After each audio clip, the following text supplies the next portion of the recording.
andan? ¿Todo bien? Bueno, imagino que sí. Y voy a asumir que son como yo, que ayer estaba escuchando una de las charlas y no respondía nada o respondía tan bajo que no se escuchaba. Así que, bueno, nada. He aquí para presentar una charla sobre MERN-Stack con GraphQL. Y bueno, nada. Eh, ahí está. Bueno, me presento un poco más a detalle. Mi nombre es Matías Thompson. Trabajo en Despegar hace casi 4 años. Si me tengo que definir en mi faceta de nerd, me describo como un apasionado del diseño web, ¿no? Estoy en el equipo de Business Intelligence dentro de Despegar y se preguntarán qué hago dando charlas sobre desarrollo web. Si bien no es el fuerte de nuestro sector, encontré el nicho como para meter a hacer lo que me apasiona, ¿no? Así que bueno, nada, acá estoy con esta charla. Vamos a entrar entonces un poco, vamos a repasar la agenda de las cosas que vamos a ver hoy. Primero, bueno, inmediatamente después de este slide vamos a ver unas consideraciones generales como para tener idea de qué va a tratar la charla. Después vamos a hablar un poco de las tecnologías y los stacks que hay en el mercado. Después vamos a hablar, bueno, vamos a separar en 2 agendas un poco más detalladas, el back y el front. Y después dejamos un espacio de preguntas por si quieren hacer alguna pregunta, alguna duda que les haya quedado sobre el material visto. Bueno, entonces empezamos. Bueno, las consideraciones, vamos a decir, ¿qué esperamos de la charla? Bueno, la charla es básicamente una guía como para encarar un desarrollo web utilizando JavaScript con el stack de MERN y cómo poder potenciarlo utilizando GraphQL, ¿no? ¿Qué no es la charla? La charla no es un tutorial de programación, o sea, la idea no es estar mostrando código, o sea, son solo 30 minutos, no hay tanto tiempo como para entrar en detalle en ver tanto código, pero sí explicar los conceptos de las tecnologías, ¿no? Y bueno, nada, los requisitos, si conocen un poco de JavaScript mejor, porque quizás para hacer unas preguntas viene bien, o hablamos de unos conceptos que capaz quedan medios colgados, conocer algo del stack estaría buenísimo. Y bueno, el tercer y cuarto punto son los más importantes, ser un nerd, ¿no? Estamos todos acá, así que calculo que todos tenemos un poquito de nerd adentro. Y bueno, nada, muchas ganas de aguantarme por lo que 27 minutos que restan de tiempo, así que nada, empezamos con el contenido.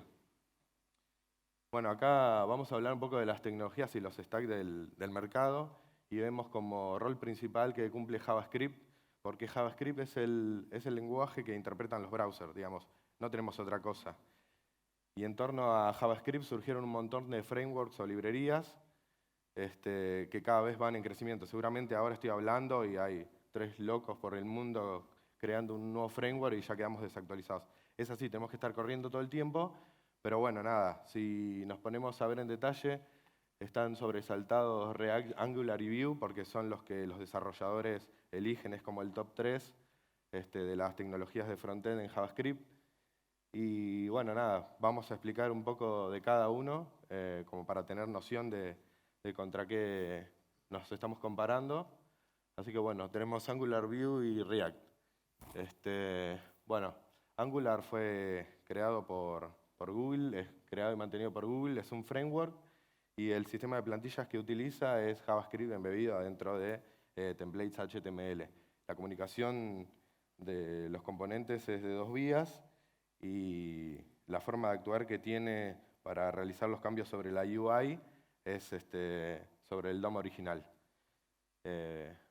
Después tenemos a Vue, que es mantenido por la comunidad y comparte también lo mismo con Angular, que es un framework que también embebe JavaScript adentro de templates HTML. La comunicación es de 2 vías, pero la diferencia que tiene es que el DOM que utiliza es el DOM virtual, que básicamente es una copia y le permite ser un poco más performante, ¿no? Y después, bueno, tenemos a React, que fue creado y mantenido por Facebook. Es una librería, a diferencia de los otros dos. Es full JavaScript. Ahí hacemos la diferenciación de JavaScript y JSX, que parece ser una especie de lenguaje de marcado, pero de fondo sigue siendo JavaScript. La comunicación, a diferencia de los anteriores, es de una vía y, al igual que Vue, maneja el DOM virtual para hacer los cambios sobre el IOI, ¿no? Bueno, entonces, dicho esto, nos preguntamos, ¿qué es un stack entonces? Bueno, un stack es un conjunto de tecnologías que vamos a elegir para llevar adelante un desarrollo, ¿no? Estas tecnologías nos van a permitir guiar de punta a punta el ciclo de un producto, ¿no? Y bueno, nada, pensando en que estamos hablando de aplicaciones web, podemos decir que vamos a necesitar un servidor web, el cual atienda solicitudes de usuarios, y esos usuarios van a querer hacer operaciones y de alguna manera vamos a querer persistir esos datos. Entonces, las tecnologías las podemos dividir en tres. Tenemos la tecnología que corre del lado del cliente, las tecnologías del servidor, y si bien las bases de datos son tecnologías que corren del lado del servidor, es como que cumplen otra función. Entonces, lo podemos separar en aplicaciones de persistencia de datos, ¿no? Y bueno, entre los stacks más populares que hay, o algunos que se me vienen a la mente, son LAMP, que es Linux, Apache, MySQL, PHP, Perl o Python. Tenemos Ruby on Rails, y después tenemos los stacks de JavaScript, como el que estamos viendo acá, MERN, con la variante de la tecnología del frontend, que puede ser Angular o Vue. Bueno, nos concentramos en este stack. Por un lado tenemos React, que va a ser la tecnología del front. Node y Express van a ser el servidor web que nos va a servir la página, y como aplicación de persistencia, Mongo. Bueno, ¿por qué este stack sobre otros? Y acá quiero aclarar, es una opinión personal, es la experiencia que me tocó pasando por diferentes librerías o frameworks de front. Es que, bueno, principalmente hablar un solo lenguaje siempre es más fácil, ¿no? Utilizando este stack lo que ganamos es poder compartir código tanto en el front como en el server, incluso con la aplicación de persistencia, porque MongoDB es una base de datos no relacional, no SQL, que almacena la información en formato JSON, que es el objeto nativo de JavaScript. Así que como que en ese sentido es natural pasar un JSON y guardarlo en la base de datos. Es como que estamos siempre hablando el mismo idioma. Segundo punto, me gusta poder elegir cómo quiero trabajar. Esta es la diferencia que marcamos anteriormente contra Vue y contra Angular, que son un framework. Estamos atados a lo que el framework, digamos, nos preconfigura, asume cosas por nosotros. Y nada, está bueno quizás, o eso depende de la persona, está bueno tener la libertad de poder elegir con qué stack de aplicaciones uno puede trabajar y no verse forzado a tener que elegir un paquete que le están dando cerrado, ¿no? Bueno, y como tercer punto es, Facebook escucha bien a la comunidad, y acá no me estoy haciendo referencia de que tiene escucha activa en los celulares, o que estamos hablando de esto, se meten al celu y ven que charla de Stack, anotate este curso, bueno, no, eso no, sino que lo que me pasó, por ejemplo, comparado con Angular, cuando estuve haciendo aplicaciones, sobre todo en las primeras iteraciones, cuando cambiaron de JS a Angular 2 para arriba, es como que rompieron un montón de cosas y eso generó una desconfianza en los desarrolladores, porque dicen, estos tipos lo pueden volver a hacer o no. Y después cuestiones, por ejemplo, que me pasaron es tener que lidiar con temas de vulnerabilidades que pasaba el tiempo y no se resolvían, y vos decís, ¿qué pasa con la comunidad? Es como que parece que no le está dando tanta importancia, y ahí es como que, no sé, empezás a medir otras cosas, ¿no? Bueno, pero bueno, estas son las tres razones principales. Así que ahora vamos a pasar a hablar un poco de los dos mundos, ¿no? El back y el front.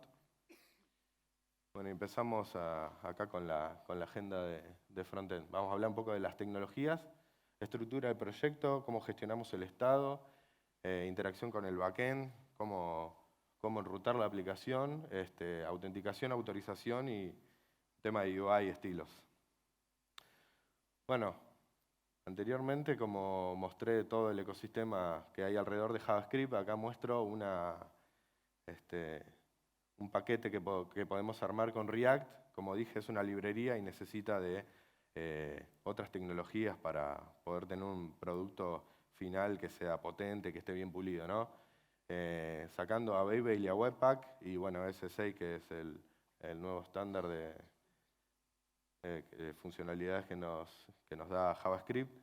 Tenemos Redux, React Router, GraphQL y Apollo y Material UI, que bueno, vamos a explicar cómo funcionan, ¿no? Bueno, ¿qué es React? Para los que no lo tienen en claro o que tienen una vaga idea, es una tecnología que fue pensada para construir interfaces de usuario, ¿no? Cuando hablamos de React estamos pensando en componentes, estamos pensando en dividir el código en partes para poder reutilizarlo y nada, es muy potente en eso. La verdad que trabajar con React es rápido, podés tener un producto final funcionando bien y que performe.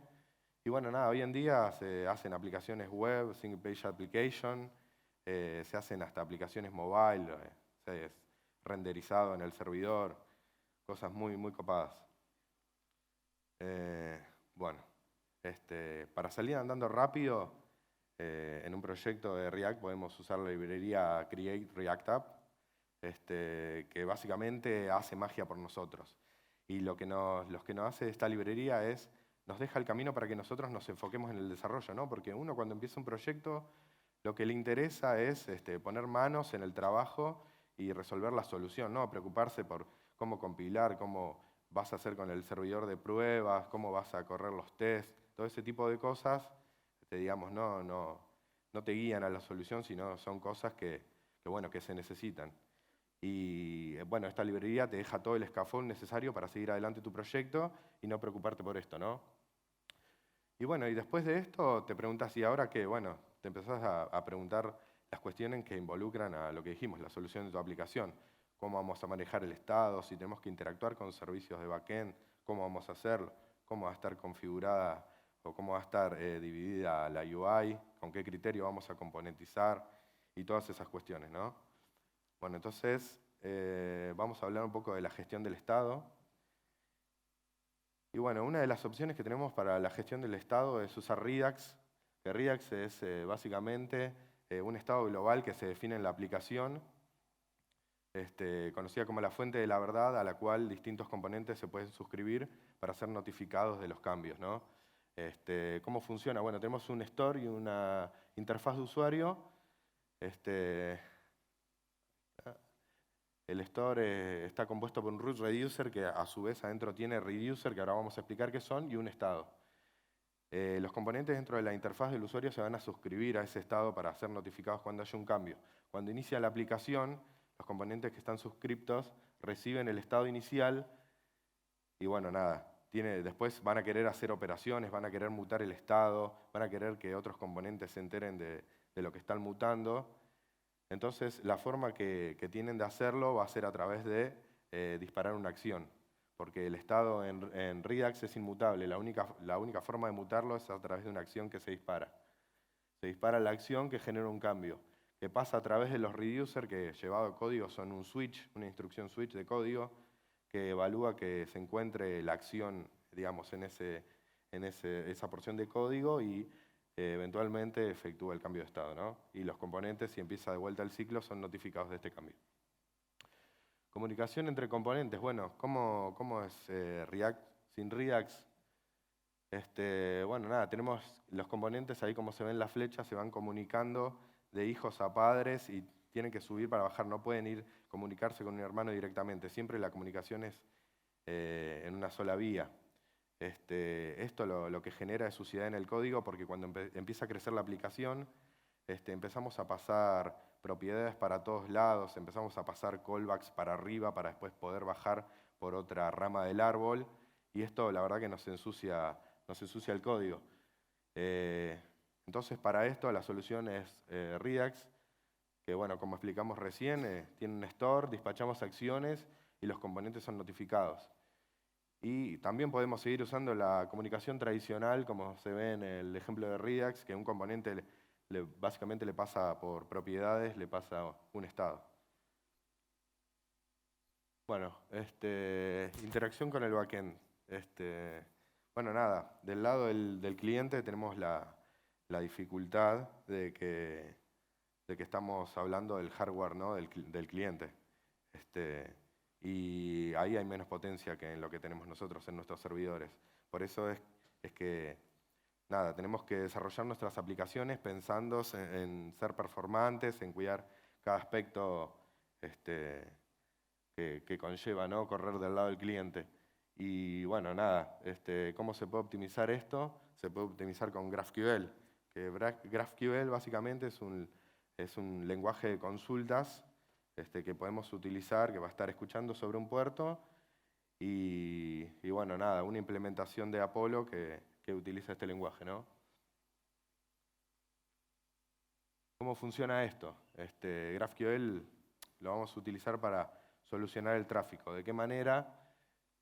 Si vemos acá cómo funciona REST, sabemos que por cada pedido que querramos hacer, vamos a tener que pegarlo a un endpoint diferente si yo me quiero traer usuarios o me quiero traer compras o lo que sea. Digamos, voy a tener que ir pegándole diferentes endpoints. Con la particularidad también de que quizás un recurso es más costoso que otro y solo uso una parte de eso, ¿no? A veces consumo una API que es monstruosa y no me interesa consumir todo eso. La contraparte tenemos a GraphQL, que lo que hace es tener un esquema en el lado del backend. En el lado del backend básicamente se resuelve todo, o sea, tenemos también servicios que le pegan a esas APIs que nosotros queremos consumir. Está todo mapeado en un componente que es un esquema, pero nosotros decidimos del lado del frontend que nos queremos traer, ¿no? Qué nos interesa, con qué info nos interesa trabajar. Y bueno, como se puede observar en el gráfico, el paquete entregado, o sea, podría pasar, es un ejemplo, que el paquete entregado hacia el front sea de la misma proporción que uno de los recursos que se solicitó con REST, ¿no? Entonces, eso nos ayuda un poco en los tiempos, ¿no? Del frontend. Bueno, ¿cómo hace una consulta de GraphQL? Básicamente es poner los campos o agrupaciones y cómo se desglosa dentro del esquema y se devuelve así en formato JSON, digamos. Bueno, cuando hablamos de enrutamiento, ¿no? Vamos con enrutamiento. Cuando hablamos de enrutamiento, pensamos en enrutamiento tradicional, que está el concepto de vistas, enrutamiento estático. Pero bueno, React Router lo trabaja diferente, maneja un enrutamiento dinámico, que esto lo hace con componentes de JSX que están distribuidos por todo el layout, digamos, y están evaluando todo el tiempo el estado de la URL gracias a la API de historia que introduje el estándar de HTML5. Pueden saber, digamos, en qué estado está la URL y en base a eso decidir cómo tienen que renderizar, ¿no? Los componentes. Entre las particularidades que tiene React Router son, por ejemplo, sintaxis JSX nos da componentes React que se entiende mucho mejor cuando vos lo ves llevado a código, ves el componente ahí, es como más declarativo, ¿no? También maneja un roteo dinámico, anidado, tiene carga diferida y tiene transiciones. Bueno, ¿por qué React Router? Porque bueno, es uno de los más populares, está bien probado, funciona excelente y bueno, nada, podemos potenciarlo con el uso de React Router Config, que básicamente es pasar una configuración de todas las rutas que existen en nuestro proyecto y él se va a encargar de chequear que efectivamente exista un componente que tiene que ser renderizado, que está macheando con esa URL, ¿no? Entonces, bueno, ¿cómo funciona? Nosotros tenemos en el browser, hacemos una petición, ¿no? Una redirección, una nueva URL que pasa a la API historia. El router consume la ubicación y utiliza React Router Config para ver cuál componente es el que está macheando para ser renderizado. Le avisa a React y React finalmente renderiza el componente en la UI.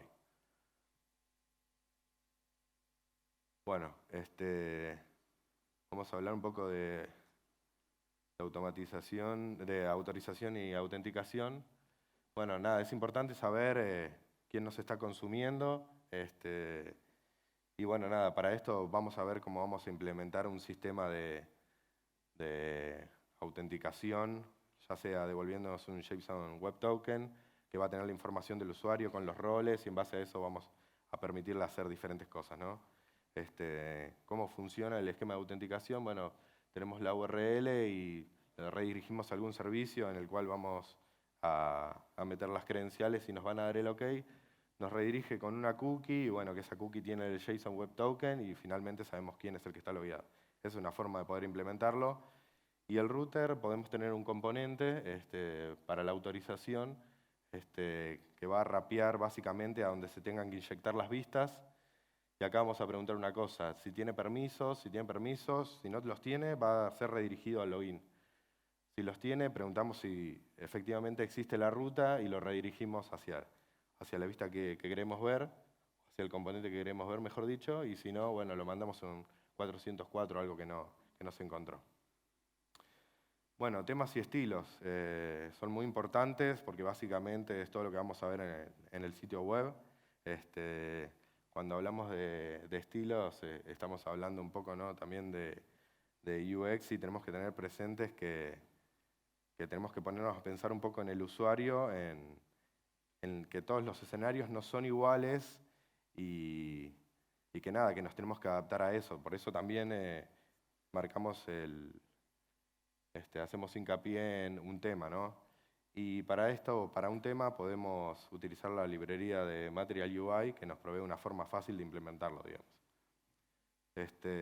Bueno, aparte de Material UI, tenemos otras librerías en las cuales nos podemos apoyar también para todo lo que sea estilos. Bueno, Material UI nos provee una API extensa de componentes en JSX. Después tenemos JSS, que básicamente es utilizar JSON para dar estilos. Y cuando todo esto se compila, no se generan colisiones en las clases que se crean. Después tenemos Tailwind, que es un framework de estilos que queda disponible a nivel global y que podemos utilizar para estilos en cualquier componente. Por otro lado tenemos SAS y LES, que son preprocesadores de texto. Básicamente es el mundo de la programación llevado a los estilos. Podemos usar variables, herencias, podemos usar funciones de mixeo y todo tiene una salida de CSS3, ¿no? Que es lo que entienden los browsers. Bueno, vamos a hablar un poco del backend, ¿no? En backend dijimos que va a estar con Node.js y un framework que se llama Express, que es el que nos va a facilitar un poco el uso, porque yendo solo con Node.js es como que es bastante complicado, no es muy declarativa las formas de que tenés para rutear la aplicación y todo lo demás. Y bueno, nos vamos a apoyar también con Apollo y GraphQL del lado del server, que son los que van a interpretar todas las consultas que le estamos mandando del lado del frontend. Tenemos PM2 para manejar cómo va a estar corriendo nuestra aplicación y Mongoose, que va a ser el traductor que nos va a ayudar a conectarnos con MongoDB. Bueno, para definir un poco Node.js, es un entorno de JavaScript que está basado en el motor V8 que corre en los browsers de Chrome. Nada, es muy potente y esto permitió, como bien decía, tener este stack de correr full JavaScript en todos lados. La verdad que los resultados que se obtienen para servir aplicaciones web son muy buenas, son increíbles y bueno, nada, está ahí para usarse. Y después, bueno, tenemos Express, que es una capa arriba, es un framework que lo que nos proporciona es ruteos o manera fácil de configurar motores de vistas que nos solucionen un poco las cosas, ¿no? Porque si no, tenemos que estar lidiando con código muy duro. Bueno, la estructura del proyecto podemos usar para salir rápido también Express Generator, que básicamente esto nos va a crear un scaffolding, como hablamos de Create React App, pero en este caso no está tan como es on the fly o que salís andando así, sirviendo, o sea, levantando un servidor de pruebas o salís a testear corriendo un comando. Es como un poco más básico, pero bueno, nada, nos da el código inicial como para empezar a copiar, pegar y ir extendiendo, ¿no?, lo que sería el web server. Y bueno, ahora también, una vez que tenemos esto, que ya tenemos el scaffold para empezar el proyecto, empezamos a pensar en cuestiones como los logs o o cómo testearlo, cómo van a ser las rutas, cuántos controles tengo que tener, o todo ese tipo de cosas. Bueno, ¿qué es PM2? PM2 básicamente es una aplicación que se va a encargar de mantener siempre corriendo nuestro web server, porque la realidad es que es algo que pasa todo el tiempo y que tenemos, o sea, que prever que las aplicaciones se caen todo el tiempo. Así que tenemos que tener a alguien que esté ahí escuchando y tratar de que estemos arriba todo el tiempo, ¿no? Porque podemos perder ventas o un montón de cosas, digamos. Y bueno, entre las particularidades que tiene PM2 tenemos integración con contenedores, tenemos modo de clusterizado, monitoreo de CPU y RAM, todas esas cosas que nos interesan entrar y ver rápido de cómo es el estado de nuestro equipo, ¿no? Y básicamente así es como se ve con PM2 el estado de las aplicaciones que tenemos corriendo. Con información de, por ejemplo, lo que está como clúster, o cuáles son los estados, si están parados o están online, si se reiniciaron X cantidad de veces, hace cuánto tiempo que está levantado, y información que nos interesa saber de nuestra aplicación. Bueno, vamos a hablar un poco de la interacción con el frontend. Dijimos que estábamos usando Apollo con GraphQL. Y bueno, nada, la plataforma Apollo es la que nos permite a nosotros comunicarnos de una manera más sencilla entre el back y el front, y nos permite hacer esto de consumir un esquema de la manera que nosotros queremos, ¿no? No consumir todo el tiempo, sino como nos interesa, porque quizás tenemos un componente que le interesa consumir la misma API, pero solo le interesa un campo, entonces no tiene sentido incurrir en traerte mediante un request un recurso tan pesado, ¿no? ¿Y cómo funciona? Se definen los esquemas que vamos a consumir, y por cada esquema va asociado un resolver que sabe cómo generar esa estructura y devolverla directamente hacia el frontend, digamos. Bueno, acá tenemos un esquema de cómo trabaja. Tenemos la aplicación React del lado del cliente y el servidor. Hacemos una consulta hacia el servidor, y esta llega y primero evalúa qué esquema se le está pidiendo, y empieza a ver qué resolver tiene que usar efectivamente para darle respuesta a ese esquema en particular. Esto lo puede resolver como, por ejemplo, usando adentro de un servidor, puede hacer una llamada a Mongo y traerse algo, o incluso puede consumir APIs externas, sean REST, GraphQL o Mongo, como dije, ¿no? Bueno, ¿y por qué de esta manera, no? Apollo tiene un par de cosas que nos vienen genial, como para ya tenerlos solucionados, como estar preparado para transportar una cookie y poder evaluar en cada resolver los roles que tiene el usuario para ver si efectivamente puede realizar o no la operación.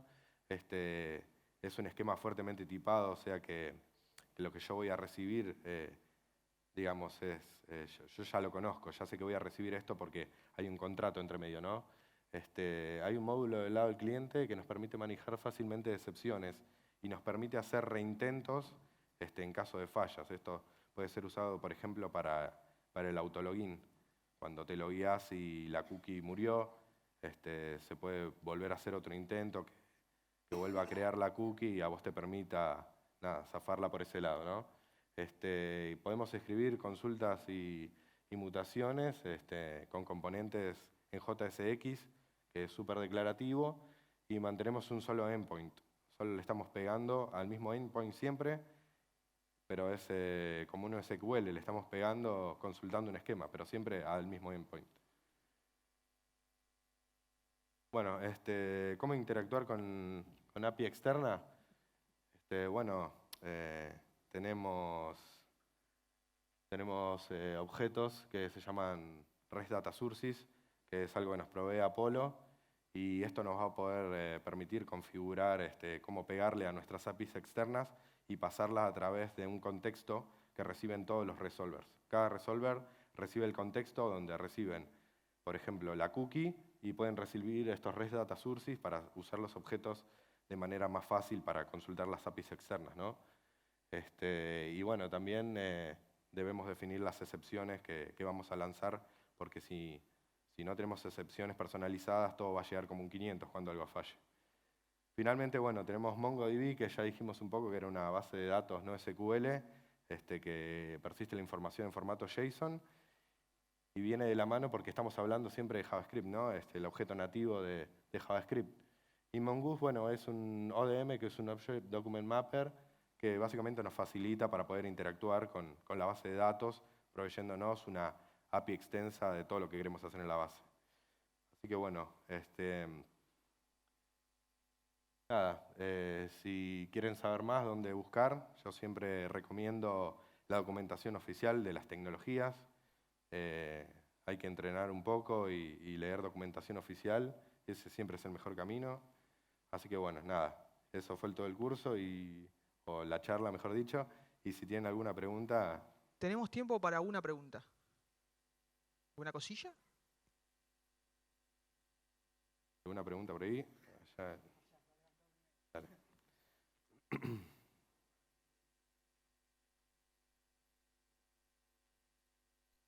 ¿Qué tal? Para WebSockets, ¿qué recomendás usar si tenemos que usar? Viste que se está usando bastante ahora, sobre todo para no consumir APIs, como decís vos, que son, que digamos que con alta, cuando necesitamos consumir un API con alto rate, digamos, tener data streaming y qué sé yo, se está usando bastante. Por lo que estuve probando, no fue mucho, pero Socket.io me resultó bastante bien.